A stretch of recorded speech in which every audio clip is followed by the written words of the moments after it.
Hey, it's Steph here from Moving to Canada. Today I'm discussing something I've been watching unfold with interest for the past few years, really: AI and immigration guidance. I've seen really regular posts on Reddit, especially from people saying that they've asked ChatGPT for help and then they're running a check to see if the information is right. I also pretty regularly see AI overviews during my research. I'll Google something and then the first result that shows up is the AI overview. The thing I've noticed is it's often wrong or incomplete. This trend is why I wanted to dig into this topic today, to spread just a little bit of awareness about the risks of using AI in your immigration journey, plus some tips about when it might be okay to use generative AI, because I do think it would be unfair to say that all uses of it are essentially bad or likely to get you incorrect results. Digging first into the risks of using AI for immigration guidance, I initially wrote on this in May 2025, and honestly, the results at that point in time were pretty horrifying. You can see the screenshots in the linked article, it'll be below, but I spent 5 minutes searching trending immigration topics at that point, and I found multiple examples of advice or guidance from AI overviews that was just flat wrong. Since writing that article, admittedly, AI overviews have gotten a little better, but based on a look through everything yesterday, I think that they do still run a risk of misleading applicants. One example, in both May 2025 and yesterday, which was the 3rd of December, I asked if my employer could apply for an LMIA in Kelowna. The information provided on the 3rd of December was better. Compared to the May results, it mentioned that the low wage position may have restrictions associated with it. If you're not aware of that policy in CMAs across Canada, basically larger cities, if the unemployment rate is listed as 6% or higher, then there are some pretty stringent restrictions on low wage positions, on certain low wage positions, not all of them. These are still in place as of today, and Kelowna's unemployment rate is, I think, at 6%, but in any event, high enough that employers are not able to apply for low wage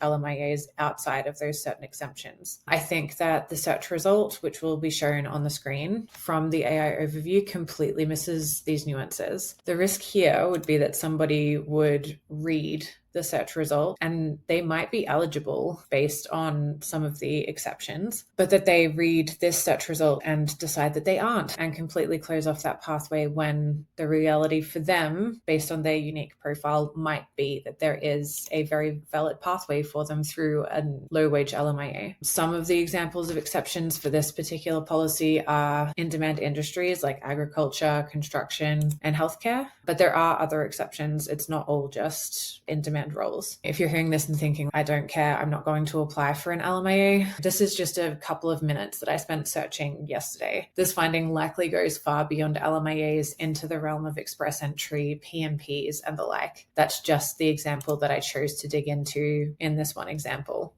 The reality will be that across all programs, AI doesn't give nuanced detail about exceptions, nor does it have the expertise of immigration professionals. And that advice and that guidance from an immigration professional is something that could make or break your pathway to Canadian PR. So if I were applying today, I personally would avoid relying on AI for anything related to immigration advice unique to my individual situation. Instead, I would read it knowing full well that it is a general overview of certain programs, and I would use it as a basis for further research. I would not read what it says and just take that as the complete overview of the law without further investigation. I also would not use it to do any of these tasks. First, confirm if I was eligible for a certain program. The second, recommend documents to include in any application. Third, review my forms for completeness, for compliance, for accuracy, for any purposes really other than potentially a spell check. And the fourth is, and this one in particular, is to respond to requests for information from IRCC or any kind of procedural fairness letter that you might get. With that behind me, I would love to dig into what AI can be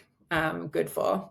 Helpfully, my colleague Rebecca actually asked ChatGPT itself how it should be used in an immigration journey. And when it wrote back, it said that it's good for certain tasks like clarifying terms. You could ask it what CLBC 7 means, for example. It's good for summarizing public information. It can help you prepare a list of questions for an RCIC or lawyer or immigration professional in Canada. It can explain eligibility criteria. Bear in mind, again, that this is general guidance and it may leave out exceptions and the nuance behind the criteria that may make things different for you. So that was what Rebecca covered off with ChatGPT explaining what it's good for. One final fairly interesting use case that I've seen for generative AI in the immigration process, and I will foreshadow, I have not tried this myself. I had passed my language test long before ChatGPT really exploded in popularity, but I've seen a lot of anecdotes online that people are using ChatGPT and other generative AI tools to test, benchmark, and improve their language skills for language testing, specifically for immigration purposes. People seem to be regularly asking it to do things like grade writing samples, act as a language coach, and let them know how they can improve from whatever they're being scored as and what it would take to get to the next step. It seems to do a decent job of scoring from, let's say, a CELPIP perspective versus a PTE core perspective versus an IELTS perspective, for example. Again, I can't speak to how well this works. You'd need to use your own discretion, do your own research, and base it on your own personal experience. But it could be, and it apparently is being, a helpful tool for practicing English or French before testing, especially if you can't find a native speaking partner. All right,